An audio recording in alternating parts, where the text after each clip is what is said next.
Pleras interpresas che internazionalmein activas en domiciliadas en Svizra. Ina part da questas interpresas paia en Svizra ina taglia reducida, dat lavur a var 150.000 personas e paia minchon bundant 5 miliardas francs taglias sin il gudogn. Senza quest privilegi fiscal es impossibel che las interpresas translocassan all'exterior. L'imposizione di una taglia reducida na corrisponde dentant bec pli als standards internazionals e sto venir abolida. Per quai vuol la Svizra renovar l'imposizione da taglia sin las interpresas. Questa riforma vuol introducir novas mesures da dischargia fiscala che acceptadas sin plaun internazional. Las interpresas profitan da questas novas mesures, sche investeschen en ils sectors per scrutaziun ed innovaziun o sche fan gudogns che derivan da patentas. Ultra da quai vegnan ils blers chantuns a reducir lur taglia sin il gudogn.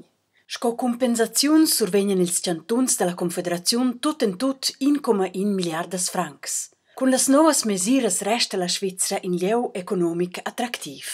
La riforma dell'imposizione da taglia sin interpresas trais può avair la consequenza che las taglias per las interpresas che internazionalmein activas vegnissen tendenzialmein pli autas, entant che las IPM paiassen tendenzialmein pli paucas taglias. A curta vista ston ils chantuns far quint cun perditas da taglia. Quant autas che quellas vegnan ad esser dependa dall'agir dels chantuns e dallas interpresas.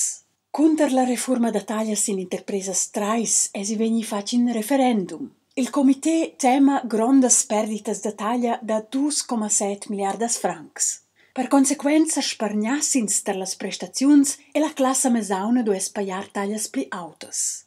Il comité criticescha che profitassen be imper paucs concerns ed ils aczionaris rics. Il Cussegl federale ed il Parlament sustegnan per conter la riforma. La riforma vuol rinforzar interpresas innovativas e render pli attractiv la Svizra sco lieu economic, da quai profitassan tut las interpresas.